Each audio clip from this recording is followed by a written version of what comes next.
ખેડા જિલ્લાના મહેમદાવાદ તાલુકાના સિંહુજ ગામમાં સુજલામ સુફલામ જળ અભિયાન અને જળ સંચય જળ ભાગીદાર યોજના હેઠળ તળાવ ઊંડું કરવાની કામગીરીમાં મોટા પાયે અનિયમિતતા અને ભ્રષ્ટાચારના ગંભીર આક્ષેપો સામે આવ્યા છે।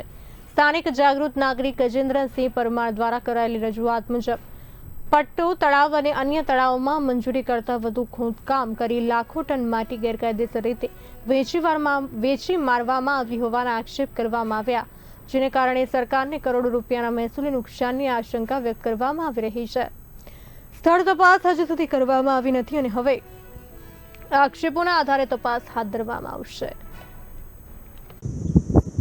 સિંહુજ ગામના બે મોટા તળાવમાંથી અત્યારે કરોડો રૂપિયાની માટી ચાઉ થઈ ગઈ છે। સરપંચ તલાટીને જાણ કરવા છતાં કોઈ ધ્યાન દોરેલ નથી અને ભાજપ સરકાર કે અમે વિકાસ કરીએ, આ વિકાસના માટે જીરો કરવા સરપંચ શ્રી તલાટી શ્રી કરવા બેઠેલા છે। જે આ માટી કાઢવામાં આવી છે તેની પરમિશન આપવામાં આવી છે?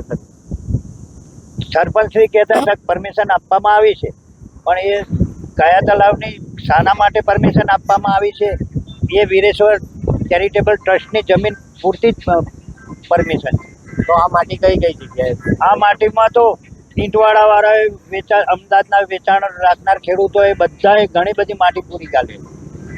કેટલા લાખની માટી કાઢવામાં આવી છે? કરોડોની માટી કહીએ તો ઓછું છે। અને આ જે ડમ્પરો છે તે કઈ કઈ જગ્યાએ લઈ જવામાં આવે? ડમ્પરો તો સિંહુજ ગામની આજુબાજુના ઘણા વિસ્તારોમાં